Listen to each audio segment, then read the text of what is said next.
বাপেরও লজ্জা নাই, সন্তানেরও লজ্জা নাই। বাপ বেটা একসাথে বসে বসে জেনায় লিপ্ত হয়, বাপ বেটা একসাথে বসে বসে মাদক দ্রব্য সেবন করে। যুবক ছেলেরা এরা প্রকাশ্য মদ্যপান করে আর ওর বাবার মুখের দিকে ধোঁয়া ছেড়ে দেয়।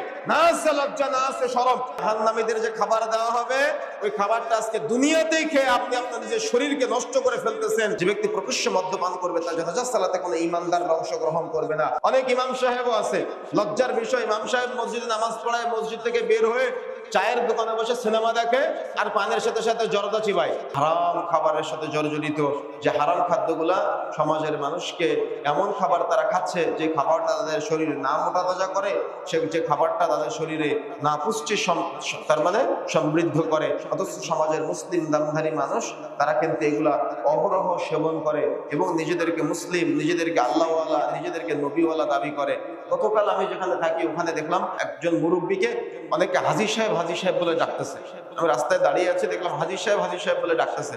তো হাজী সাহেব হজ করে এসেছে বলে তো হাজী সাহেব ডাকে নাকি? এলাকায় যদি কেউ হজ করে তার নাম হয়ে যায় আলহাজ হাজী সাহেব।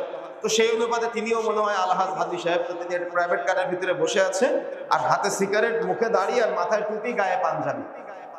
ভালো করে বুঝেন, এটা হলো হাজী সাহেবের বর্তমান অবস্থা। এটা হলো হাজী সাহেবের বর্তমান অবস্থা। অনেক ইমাম সাহেবও আছে, লজ্জার বিষয়, ইমাম সাহেব মসজিদে নামাজ পড়ায়, মসজিদ থেকে বের হয়ে চায়ের দোকানে বসে সিনেমা দেখে আর পানের সাথে সাথে জর্দা চিবায়। এখন বলেন তো এগুলা কি শরীর মোটা তাজা করে?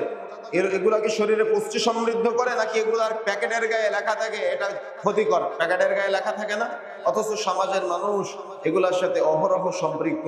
সমাজের মানুষ নিজেকে ইমানদার দাবি করে, আল্লাহর প্রিয় বান্দা মনে করে, অথচ সমাজের মানুষ এগুলার সাথে জড়িত। আজকে জাহান্নামীদের যে খাবার দেওয়া হবে, ওই খাবারটা আজকে দুনিয়াতেই খেয়ে আপনি আপনার নিজের শরীরকে নষ্ট করে ফেলতেছেন, আপনি সেবন করে আপনার শরীরকে নষ্ট করে ফেলতেছেন। অথচ রাসূলুল্লাহ সাল্লাল্লাহু আলাইহি ওয়াসাল্লাম কত কঠিন ভাবে বলছেন, যে ব্যক্তি মাদক দ্রব্য সেবন করবে তার একটা পাপ হলো নিজের মা, নিজের খালা, নিজের ফুফুর সাথে জিনা করার সমতুল্য পাপ। রাসূলুল্লাহ সাল্লাল্লাহু আলাইহি ওয়াসাল্লাম বলছেন এটা এমন জঘন্যতম পাপ, লা ইয়াদখুলুল জান্নাতা মুদমিনুল খামর, যে ব্যক্তি মাদক দ্রব্য, নেশাজাতীয় দ্রব্য সেবন করবে সে জান্নাতে প্রবেশ করবে না। রাসূলুল্লাহ সাল্লাল্লাহু আলাইহি ওয়াসাল্লাম বলছেন সালাসাতুন কাদ হারামাল্লাহু আলাইহিমুল জান্নাহ, তিন শ্রেণীর ব্যক্তির উপরে জান্নাত হারাম। তার মধ্যে এক নম্বরটা হলো মুদমিনুল খামর, যে ব্যক্তি নেশাজাতীয় দ্রব্য সেবন করবে তার জন্য জান্নাত হারাম, সে জান্নাতে যেতে পারবে না।